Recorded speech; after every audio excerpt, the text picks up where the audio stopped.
It is the AEW World Championship match, a hot-shotted segment with Jon Moxley as your champion, taking on Penta El Zero Miedo.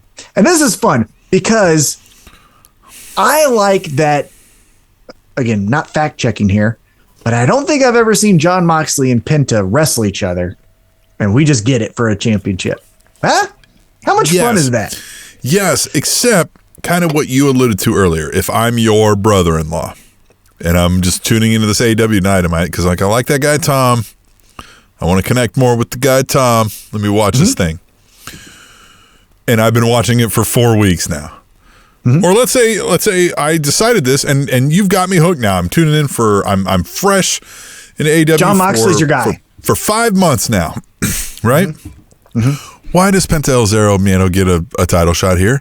What singles match have we even seen him in the last 5 months, right? I get what he said, like, I want somebody with no fear, and then, somebody with no fear, but, like, I just, it's one of those, it was like, and I like it too, right? Like, I've said this where, like, hey, we just might get a random match between people that we didn't even think of, but it just felt like it I guess we've always said the champion can at any moment say, putting it on the line against you, fucking like you, guy. But I still think I'm going to kick your ass. So, and Jon Moxley is that guy. He's like, whoever, fucking, you ready? That is his character. Put 7 of you. I don't give a shit. So I just don't remember how we got there. Did Penta say, well, I'm the guy with no fear? Or did he say, like, all right. This is, again, where we need to utilize our TV time, I think, better. Because it was a YouTube exclusive, I believe. But Jon Moxley's backstage doing an interview where he's like, hey, I'm champ and I need to stay active, so I need someone that's going to push me to the limit. I need someone with no fear. And then Penta shows up. It's like, hey, what's up? And then they fight. So, and that's that. We will deride WWE about a lot of things, but what they do right is, and I know people have said this all the time, is like, you keep telling me what you did last week. Like, I get it. I watched last week. Yeah, well, you watched last week. But, like, our ratings fluctuate, so not everybody watches every fucking week. And they're going to tune in longer if we remind them of or show them what happened so they understand that, like, they don't have to watch every week, right? And so some of that kind of catch up, because that takes 20 seconds, right? That little segment that you told me there probably happened just as fast as it took you to tell me. I think that's how we should have kicked off the show. I think that would have been a better button, start to finish of the episode, is if Moxley just comes to the ring and just says, open challenge, I need to fight someone. Penta says, check me out. And then tonight, that's our main event. I don't even hate what TNA used to do of the, like, last week on AEW Dynamite, right? Oh, yeah. Of a rundown. Because even if this were a real, as we discussed, let's jump into the kayfabe world. We're just tuning on. This is all real. It's not fake. It's not pre-scripted. We're watching a professional fighting organization. If it was this zany, they would probably do that too, right? Like the NFL goes, oh, last week the Chiefs lost to the Bills at whatever, right? So now they're playing are they going to rebound? Yeah, fuck the Bills. But you know what I mean? Like they're going to like, you know what I mean? They're going to be like, are they going to come back and pound the ever-loving shit out of the 49ers? They did.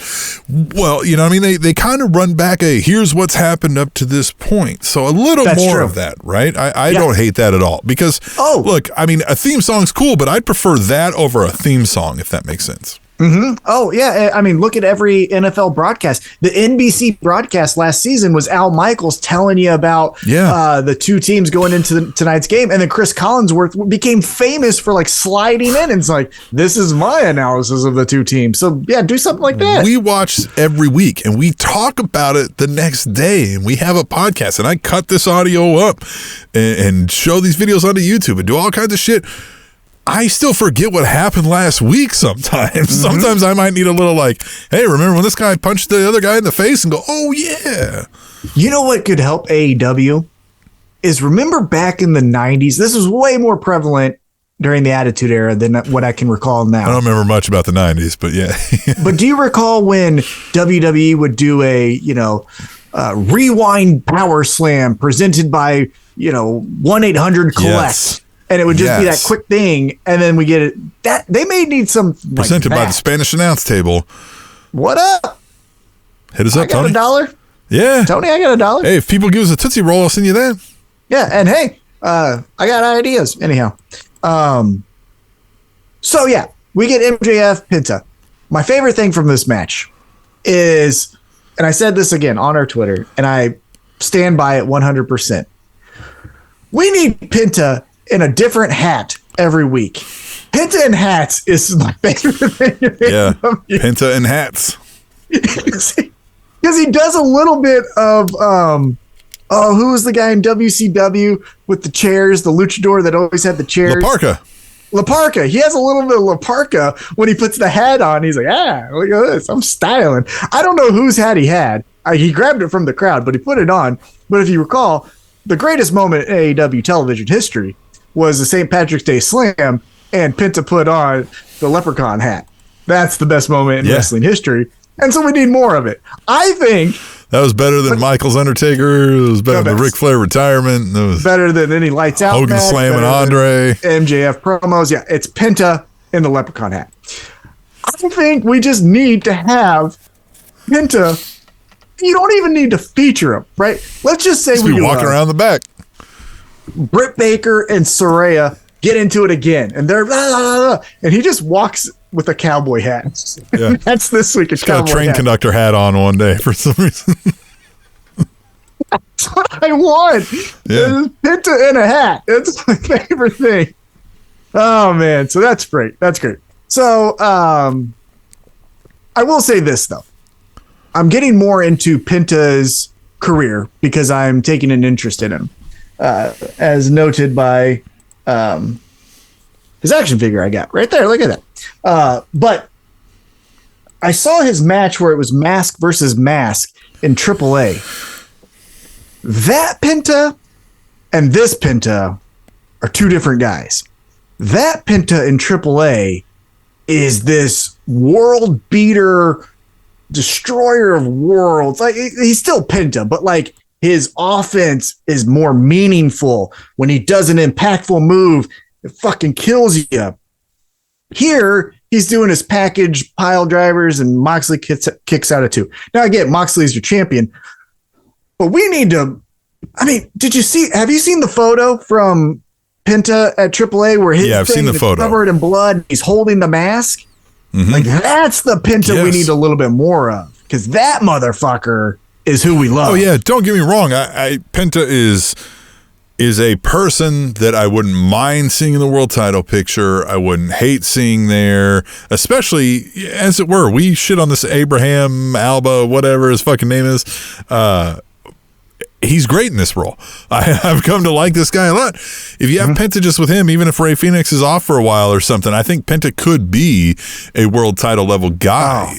I think he's charismatic in the ring and is unique enough and just has, like you said, even though he has a unique thing in Penta, it's blossomed into this Penta El Zero Miedo, Penta Oscuro, Penta.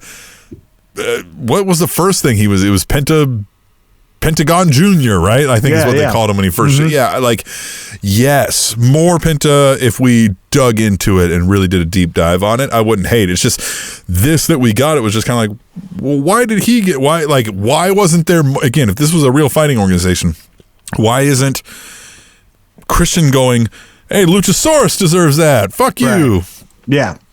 I will say, with Penta as your heavyweight champion, in the history of AEW, eventually you're going to get a non-white dude. And are you? Well, hopefully. And I think the first luchador who should be champion is an AEW original in Penta. I think that should be something that happens sooner rather than later.